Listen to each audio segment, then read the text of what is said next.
The grand chamber of the Varellan High Conclave was shaped like a massive, gilded hourglass, symbolic of the Empire's grip on time and destiny itself.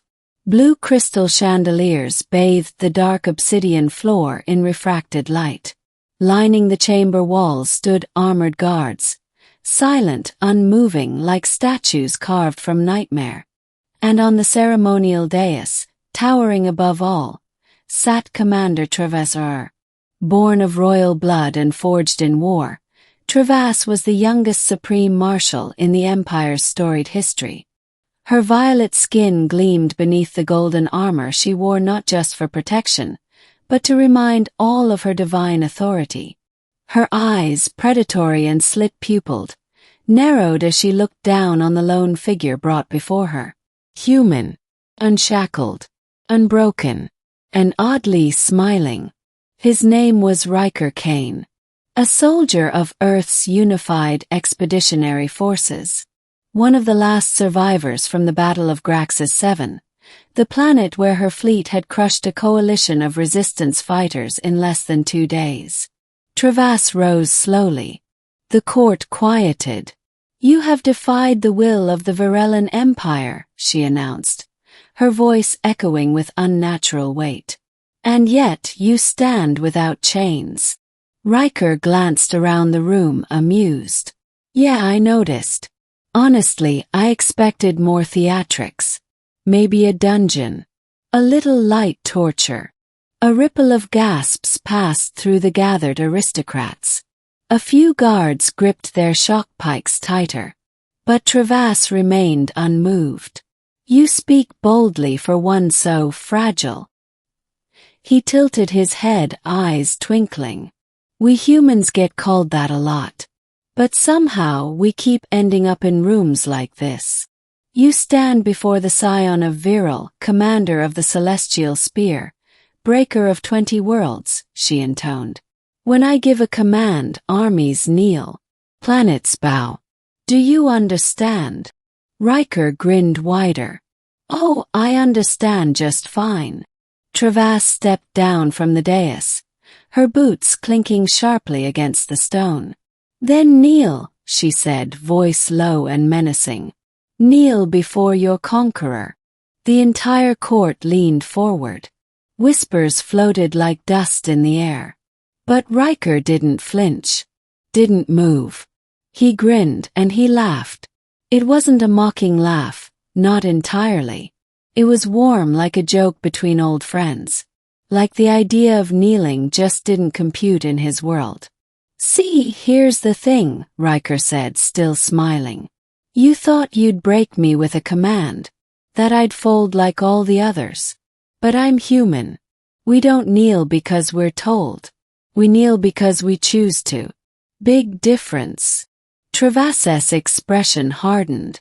"Your species is reckless, disorganized, sentimental, weak. And yet," he said, stepping forward without fear, "you're talking to me like an equal. That's interesting." The guard stepped forward, but Travas held up a hand. There was something curious about him. A man who didn't tremble before execution, who smiled when death was only a gesture away. A mystery wrapped in defiance. She decided then he would not die today. Instead he would be studied. 2 weeks later, Riker's quarters were nicer than any prison cell had a right to be. A high arched ceiling, translucent walls that shimmered with alien constellations, and a sleeping platform softer than any bed he'd known back on Earth. But he knew a gilded cage when he saw one. He wasn't allowed to leave without escort. Monitored constantly. Travas visited every other day, asking questions about Earth, about human psychology, about strategy and sacrifice. First he thought it was just interrogation. But slowly he realized. She was trying to understand him. One evening she asked, "Why did your squad stay behind when retreat was an option? You had no chance of survival." "We don't always fight to win," Riker said, sitting cross-legged on the floor. "Sometimes we fight to give others a chance. By time." Save lives. She frowned. Illogical. You could have preserved yourself for future engagements. Maybe. But I wouldn't be able to sleep at night. Travasse tilted her head. You value individual conscience over collective order? Depends, he said. Sometimes conscience is the collective. She stared at him long, pupils dilating slightly. You're not what I expected, Riker Kane. Neither are you, he replied. I expected a cold, heartless conqueror. But I see someone trying to make sense of things her empire doesn't prepare her for. Travasse said nothing. And for the first time, she didn't leave after a question. She stayed. 3 months later. Rumors spread like plasma fire among the Varellan nobility. The human captive dined regularly with the Supreme Marshal. They were seen walking the gardens together. She even smiled once in his presence, a rare and scandalous sight. More troubling, her policies began to shift. Military campaigns paused. Trade routes reopened. Conquered species were given localized autonomy.